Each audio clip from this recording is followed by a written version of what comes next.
নমস্কার বন্ধুরা, Bipasha food and রেসিপিতে আপনাদের সকলকে স্বাগত জানাই। আশা করি সকলে খুব ভালো আছেন। আজকে আমি সেই পুরানো দিনের মা ঠাকুমাদের আমলে যে তেলাকুচো শাক রান্নার রেসিপি হতো সেইটা আজকে করে দেখাবো ইলিশ মাছের মাথা দিয়ে। পুরো ভিডিওটা স্কিপ না করে দেখবেন। ভালো লাগলে লাইক, কমেন্ট, শেয়ার আর সাবস্ক্রাইব করে আমার পাশে থাকবেন। ইলিশ মাছের মাথা দিয়ে তেলাকুচো শাক রেসিপি বানানোর জন্য আমি কী কী উপকরণ নিয়ে নিয়েছি একবার বলে দিই। এখানে আছে কেটে রাখা তেলাকুচো শাক, এখানে আলু আর কুমড়ো আমি ছোট ছোট করে কেটে নিয়েছি, এখানে আছে ইলিশ মাছের মাথাটা ছিঁড়ে রেখেছি, সর্ষের সাথে কালো সর্ষে, সাদা সর্ষে আর আদা রসুন একসাথে বেটে নিয়ে তার জলটা রেখে দিয়েছি। এখানে আছে 5 ফোড়ন, 2টো শুকনো লঙ্কা, একটা তেজপাতা। এখানে আছে বড়ি, পেঁয়াজ কুচি, হলুদ গুঁড়ো, জিরে গুঁড়ো, লঙ্কা গুঁড়ো, চিনি, লবণ, সর্ষের তেল।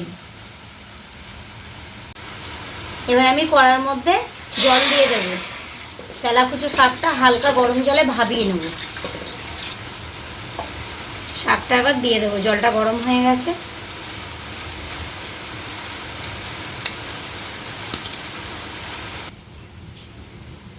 এবার আমি 1 চামচ লবণ দিয়ে দেবো শাকটা সিদ্ধ হওয়ার জন্য।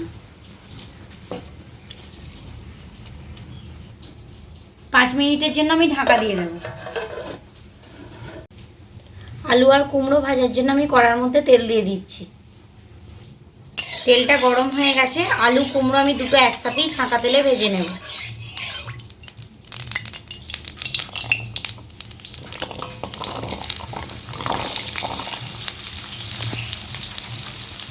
আলু আর কুমড়োটা ভেজে নেওয়ার জন্য আমি 1/2 চামচ লবণ দিয়ে দেব।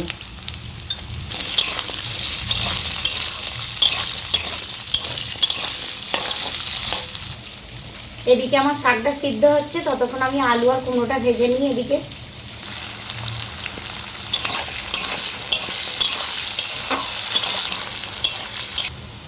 আলু কুমড়ো আমার লাল লাল করে ভেজে নেওয়া হয়ে গেছে। এবার আমি তুলে নেব।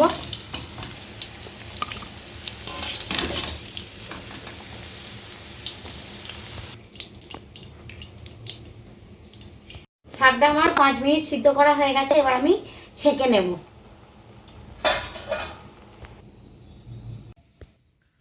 আলু আর কুমড়ো ভেজে নিয়েছিলাম, ওই তেলের মধ্যেই আমি বড়িগুলো ভেজে নেব। বড়িগুলো একটু লাল লাল করে ভেজে নিতে হবে। বড়িগুলো আমার ভাজা হয়ে গেছে, এবার তুলে নেব। মাছের মাথাটা ভেজে নেওয়ার জন্য আমি 1/2 চামচ লবণ দিয়ে দেব। একদম সামান্য হলুদ গুঁড়ো দিয়ে মাখিয়ে নেব, কারণ ইলিশ মাছের মাথায় বেশি হলুদ দেয় না, অনেকে দেয় না, আপনারা চাইলে নাও দিতে পারেন হলুদটা। ওই বড়ি ভাজার তেলেতেই আমি মাছের মাথাটা ভেজে নেব।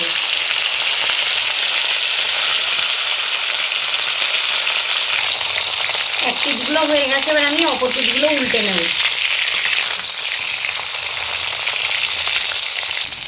মাছের মাথাটা ভাজা হয়ে গেছে, এবার আমি তুলে নেব।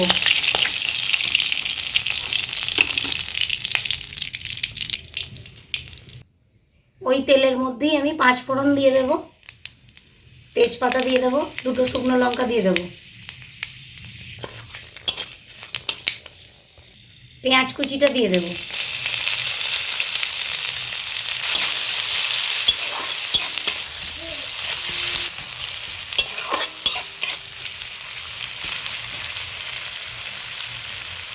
পেঁয়াজটা একটু লাল লাল করে ভেজে নিতে হবে। পেঁয়াজটা আমার ভাজা হয়ে গেছে। এর মধ্যে আমি 1/2 চামচ হলুদ গুঁড়ো দেব, 1 চামচ জিরে গুঁড়ো, 1 চামচ কাশ্মীরি লঙ্কা গুঁড়ো, এটা আমি দিয়ে দেব।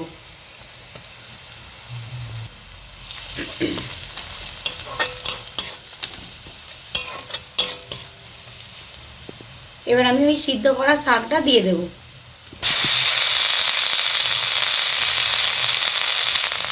দিয়ে শাকটা মশলার সাথে ভালো করে ভেজে নেব।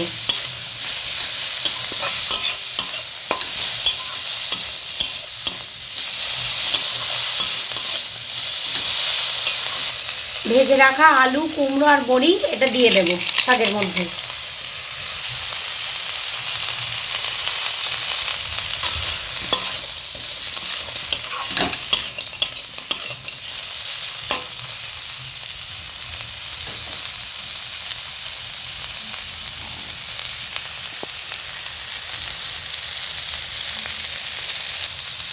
এবার আমি আদা রসুন আর কালো সর্ষে সাদা সর্ষে বেটে রেখেছিলাম, ওটা ছেঁকে নিয়েছি, দিয়ে দেবো জলটা।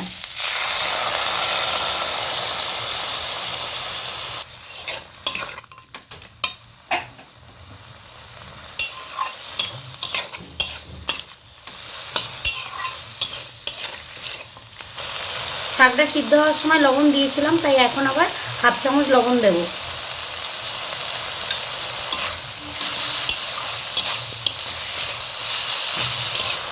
স্বাদের জন্য আমি 1 চামচ চিনি দিয়ে দেব।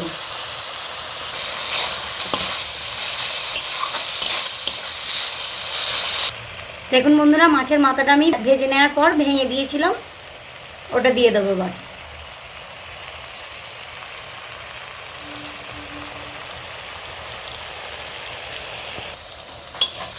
দেখুন বন্ধুরা, আমি এখনও শাকের মধ্যে জল দিইনি, কারণ আলু আর কুমড়ো আমি ছাঁকা তেলে ভেজে নিয়েছিলাম, শাকটাও সিদ্ধ করা ছিল,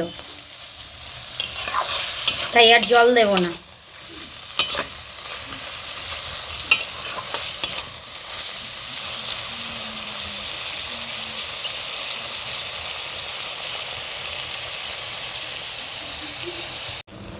দেখুন বন্ধুরা, আমি কিন্তু একটুও জল দিইনি, ওই যে সর্ষে বাটার যে জলটা ছিল ওটাই দেওয়া হয়েছে, তারপরে শাক থেকে জল ছেড়েছে, ওর মধ্যে আমি রান্নাটা করব।